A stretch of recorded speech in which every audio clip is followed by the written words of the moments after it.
Hello, thanks for joining us here on KXAN Live. I'm your anchor, Esmeralda Zamora, and today we have our Space segment with KXAN's Eric Henriksen. Eric, thanks for joining us. How are you doing? I'm doing excellent. It's been a fun day. I've been, besides looking at Texas Space Day, which we're going to talk about in a second, I'm working on a big project that we're pushing in June. So I've been engulfed in a script for hours on end. It's been very fun, actually. Tunnel vision. Very tunnel vision. Music playing, just zoning in. It's been a cool day. It's been a fun project to work on. That's the best feeling. Well, we are talking about Space Day Texas. Before we start talking about it, can you tell us a little bit about what exactly is Space Day Texas? Yeah, so at the Texas State Capitol today, right in the middle of downtown Austin, they are holding a big, basically symposium of space events. They have all these different companies there, NASA's there, astronauts are there, Texas Space Commission's there, all showcasing all the cool things that they're doing in Texas revolving around space. Our buddies over at Firefly Aerospace are down there. You know, they landed on the moon just a few weeks ago. Intuitive Machines, they also landed on the moon fairly recently, and they have another mission coming. They launched their missions coming up, their landings coming up. So a lot of lunar landers are there. There's space suits. There's all this cool tech. These little drones there. Pretty cool stuff.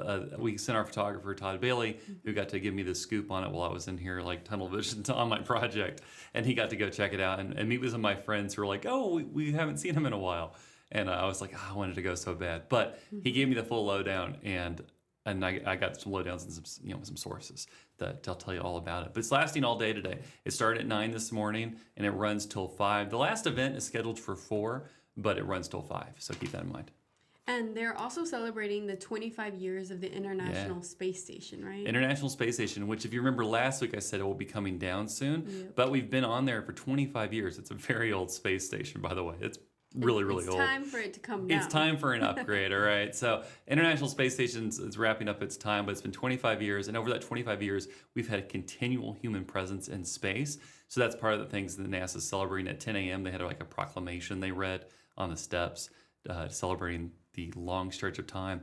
And, a lot of those astronauts, most of them train here in Texas and Houston. So that's pretty cool. Even in Austin, like you mentioned, the Firefly space. We have a lot of private aerospace companies here. We have Firefly based here. SpaceX obviously has offices here. Intuitive Machines, I think they're based out of Houston. I don't remember the exact spot in Houston, but they're based in Texas. Blue Origin's here. We have so many different Texas space companies that this is a great way to showcase some of the cool tech they're doing. Yeah, so they're celebrating how much of an impact Texas is making on the space industry. What are some of the things that you are following that are going to be happening at this event today? So the coolest thing to me is they're showing the spacesuit off. I think I have that video. Yeah, I'm going to show you this video here. This is really, really cool. There it is. That's the spacesuit. That's the spacesuit that the astronauts are going to use when they return to the moon. It's created by Axiom Space.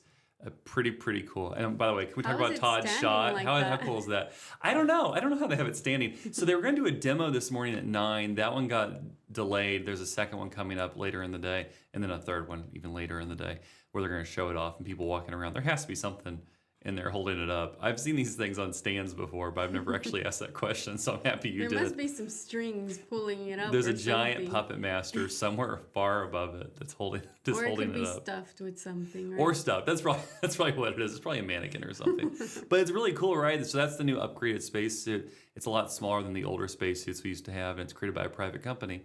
NASA has dipped in a lot more of these private contracts in recent years, as opposed to building things in-house. They partner with Firefly, they're partnered with SpaceX, they're partnered with Boeing. So this is another one of those partnerships. We talked to the group behind this spacesuit. You want to pull that up and show off what he said about the future of space travel? Yeah. Let me see. Yeah, so at Axiom Space, we're building the first commercial space station. So it will be a replacement for NASA's International Space Station. So we're well along the way to building that. We'll launch our first module in 27. We're also flying private astronaut missions to the International Space Station. We're about to fly our 4th mission, and most of those are countries. So this next mission will be Poland, Hungary, and India. All of those countries have flown an astronaut to space before, but it was 40 years ago with the Soviet Union. So first time those countries are flying to space with a Western country. And then lastly, we're building the spacesuit that will return humans to the moon. So The next NASA astronauts will wear this suit. The first woman on the moon will wear this suit. First person of color will wear this suit. So we're very proud to be the spacesuit provider for NASA. Axiom, cool stuff, right? Yeah, so this suit is going to be specifically for the astronauts heading to the moon. Correct. So Artemis 2, was that last week we talked about that? Yeah. Artemis 2 is launching next year, next April, and that's going to take astronauts in orbit of the moon. They're not going to be wearing the suit for that. But the next one's Artemis 3, and that one's scheduled 27, 28 tentatively. I'm thinking probably closer to 28. I've heard 27 a few times from people. Oh yeah, my guess is 28. But that will be the official landing on the moon, and they'll come out in these spacesuits. So pretty cool. Pretty cool. That man's name, by the way, is Matt Ondler. He's the chief strategy officer with Axiom Space. Axiom Space. I love all the names of these space companies. They're always kind of cool, right? Yeah, they sound really cool. So for any different flight they take to space or to different planets, does the suit need to be different for everywhere they go? No, we've just been working on upgrades over time. Yeah, the initial, if you go back and look at the Mercury program, which my grandfather actually worked in the safety department for the Mercury program, which was NASA's first launches into space. And those things were basically like aluminum foil and a pilot hat. Like it wasn't much. We protected them. There's a little bit more to them, but that's basically, you look at them, they're just like cloth, and then they upgrade them. It wasn't really until Apollo that they had like the more modern suit that you're familiar with. And the ones around the ISS, because they like rockets, and so they have a thing they attach to and to help them move can fly around. Yeah, those are a little thicker and a little bigger and less maneuverable. So I think these newer ones, I've seen a few options. I've seen this one. I've seen the SpaceX option they have for spacesuits. Those are all a lot more maneuverable, and that's important.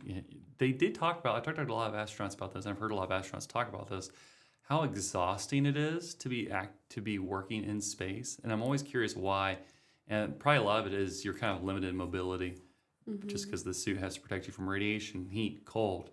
Yeah, it looks really heavy too. Yeah, in space you don't have to worry about that. But on the moon it would be lighter than on Earth, so that's kind of fun.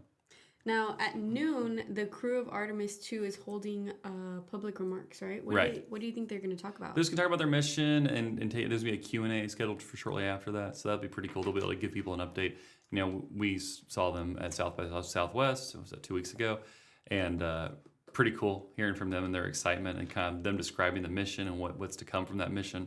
Very, very cool thing to happen here, and to see them up close and in person. I believe all 4 astronauts will be in attendance today is what I heard.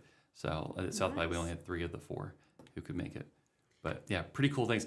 We also spoke with Norman Garza Jr., who is the head of the Texas Space Commission here in Texas. If you remember, that was established in 2024. It's to help finance these big projects, and it was established by the state legislature.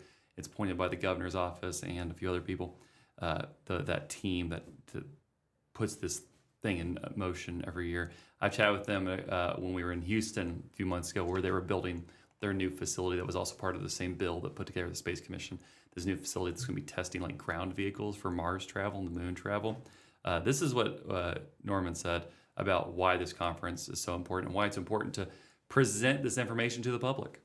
A lot of the conversation actually relates to national security and homeland defense when it comes to what is going on outside of this atmosphere.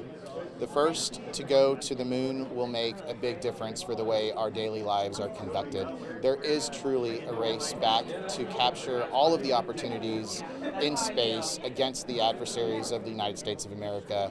And if the Texas Space Commission can play a little part in that, it'll be a big win. The race to the moon. I hope we are the first ones there for sure. I think we're gonna be there. I think we're gonna do it.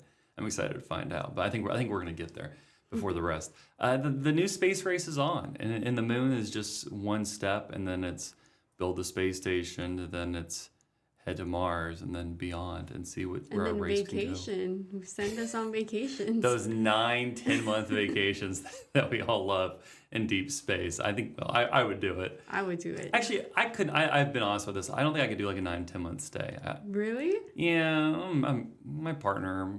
We've been married, my husband and I, for 5 years, and we have a hard time separating for long stretches. Take him with you. He would not, so it's not that's not going to happen. But I could do a week. I could do a week apart. Maybe. We're not that codependent, but I'm just a little codependent. What can you do? I don't know if I could be in that suit for 9 months. Well, you don't have to be in the suit for 9 months. Oh, That's the okay. good thing. The suit is only when you're outside the spaceship. Usually you're just in like a jumpsuit. When I went to space camp as a kid, I'm revealing a lot about myself, how nerdy I am. When I went to space camp as a kid, I bought 2 of those suits, 2 of those jumpsuits. They had patches on them and stuff. I was a big nerd. That's so But cute. it pays off now. What can you do? Yep. But So, this is going on all day. Yeah. are you going to be attending today? I can't. I'm in the middle of a big project, so unfortunately, I was going to go originally, but we have the Severe Weather Awareness Week happening here at KXAN. If you haven't seen those stories, check them out. I helped put those together last week, and then I had an investigation last week, and I was running behind. So I'm trying to do a bunch of other projects, so I had to skip today, and I'm sad about it. So anytime there's a spacesuit, when we went to NASA back earlier this year, or was it late last year, wherever that was, November, I think maybe actually. We went there in November. They had like the spacesuits on display, and the lunar landers and stuff, and I was just going like crazy. I was just like, this is so cool. I had work to do, and I was still just like being a kid in a candy store. Super fun. So unfortunately, I don't get to be a kid today. I have to be an adult, but what can you do? What can you do? How can the community go out to Texas attend State this Capitol. event? It's free. Free? Head on out. Free. It's just right there. They have multiple spaces. I listed a few of them on our web store at kxan.com, but the key ones are the South Lawn, and then the extension in the back, which I never knew they called the reverse rotunda. Have you been to the What? extension in the back? Yes, I have, but I didn't hear that It's name. the part where it drops down, where I guess when I think about it, it is a reverse rotunda. It's in the middle of the extension, but that's where the spacesuit's at. So head back there, check that out. Head on the South Lawn. There's stuff throughout the entire Capitol. Really, really cool things on the South Steps. Just in a short while from now, there'll be some more speeches. So check all those out. Super, super cool. Fun day to head to the Capitol. Bring the kids, bring the family. Is spring break still going on? I always lose track. No, I think okay. it's wrapped up. Well, take your kids out of school. Take them to the Capitol. Just take them to the Capitol. Make it a field trip. What can you do? It's educational. It's educational. It really is. And they have some cool things. We can talk about that. Intuitive Machines. Let's see if it flips back through here. On one of the videos we have it, they have their lunar lander. It's like a model of their lunar lander. And also they have this pod they'll be using to deliver goods. They'll be like launched like a transportation food? pod. Yeah, our photographer Todd Bailey was telling me all about. He's like, this is really cool. You can put things in it and launch it into space, and they can be picked up by a Send some spaceship. Chick-fil-A up there. Yeah, send some Chick-fil-A up there, whatever it takes. There's all sorts of cool things that we're doing here. I wish I could go. But you can go today. It'll be fun. It'll be a good day for you, and to learn more about space. Yeah, maybe they'll let you try on that spacesuit. Fingers crossed. Well, thanks for joining us, Eric. This was a fun episode. I can't wait to see what we're going to talk about next week. I do want to remind everyone that article that Eric published is on our website, kxan.com, on the homepage. You can also watch this and more content on our app, KXAN Plus, that is streaming on Roku, Fire Stick, and Apple TV right now. It's on Samsung TV now, too. Samsung It TV? did, Yep. It popped up on my TV a couple days ago. Well, So I there have you a go. Samsung, so I need to check that out. Check it out. Well, thank you so much, Eric. Absolutely. Thank you so much.